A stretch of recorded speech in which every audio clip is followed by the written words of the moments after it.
성경 읽어주는 남자입니다.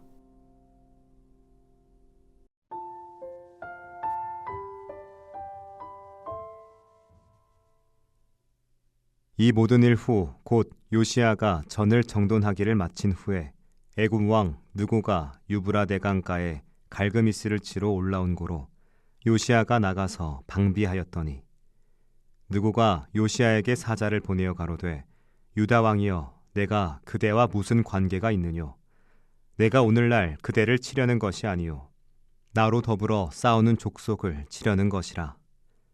하나님이 나를 명하사 속히하라 하셨은즉 하나님이 나와 함께 계시니 그대는 하나님을 거스르지 말라. 그대를 멸하실까 하노라 하나. 요시야가 몸을 돌이켜 떠나기를 싫어하고 변장하고 싸우고자 하여 하나님의 입에서 나온 느고의 말을 듣지 아니하고 무기또 골짜기에 이르러 싸울 때 활 쏘는 자가 요시야 왕을 쏜지라. 왕이 그 신복에게 이르되 내가 중상하였으니 나를 도와 나가게 하라. 그 신복이 저를 병거에서 내리게 하고 저의 버금 병거에 태워 예루살렘에 이른 후에 저가 죽으니 그 10조의 묘실에 장사하니라. 온 유다와 예루살렘 사람들이 요시야를 슬퍼하고 예레미야는 저를 위하여 애가를 지었으며 노래하는 남자와 여자는 요시야를 슬피 노래하니 이스라엘의 규례가 되어 오늘날까지 이르렀으며 그 가사는 애가 중에 기록되었더라. 요시야의 남은 사적과 여호와의 율법에 기록된 대로 행한 모든 선한 일과 그 시종 행적이 이스라엘과 유다 열왕기에 기록되니라.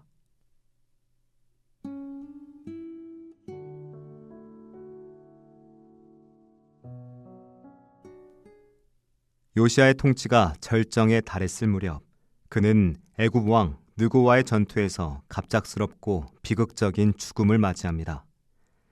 요시야는 당시 국제 정세의 복잡한 역학관계 속에서 애굽이 아사리아를 도우려 가는 길목을 막으려 했습니다.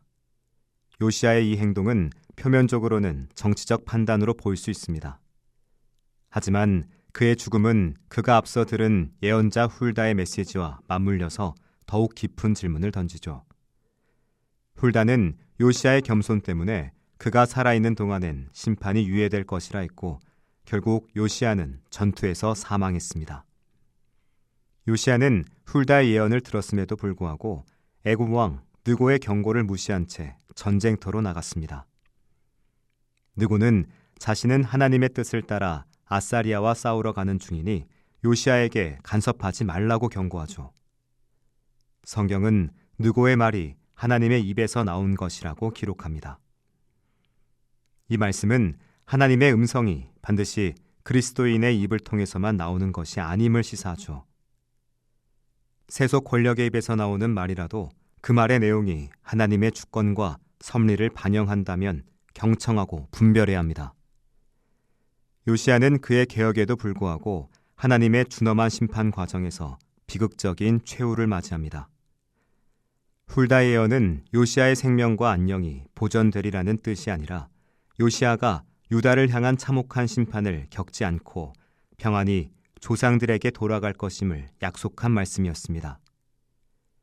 요시야의 죽음은 그가 주도한 개혁에도 불구하고 공동체 전체의 근본적인 죄악과 불의가 너무나 깊어 결국 하나님의 심판을 피할 수 없었음을 보여줍니다. 지도자 1인의 정의로운 행동이 시대 전체의 죄악을 완전히 막아낼 수는 없었죠. 온 유다와 예루살렘 백성이 요시야를 위해 크게 애도했고 선지자 예레미야까지도 그를 위한 애가를 지었습니다. 요시야의 죽음이 얼마나 큰 상실이었는지를 보여줍니다. 백성들은 그를 정의와 경건의 상징으로 여겼습니다. 그러나 이 깊은 슬픔과 애도가 곧바로 공동체 전체의 근본적인 회개와 지속적인 정의 실천으로 이어지지 못했습니다. 유다는 곧바로 이전의 죄악으로 회개하게 됩니다. 위대한 지도자의 죽음이 남긴 슬픔은 잠시 정의의 길을 되돌아보게 할 수는 있었습니다. 하지만 공동체 스스로 정의의 가치를 붙잡고 실천하지 않는다면 그 슬픔은 곧 잊히고 역사의 타성은 반복되기 마련이죠. 요시야의 비극적인 최후는 우리에게 깊은 성찰을 요구합니다.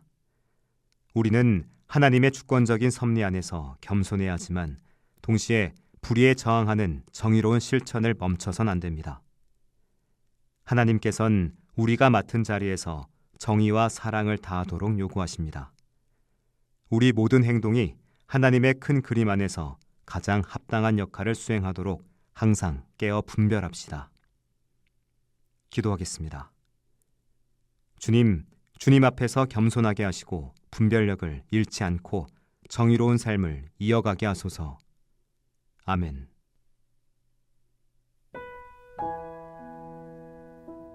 지금까지 묵상에 함께하는 교회 홍정한 목사, 내레이션 성경 읽어주는 남자였습니다.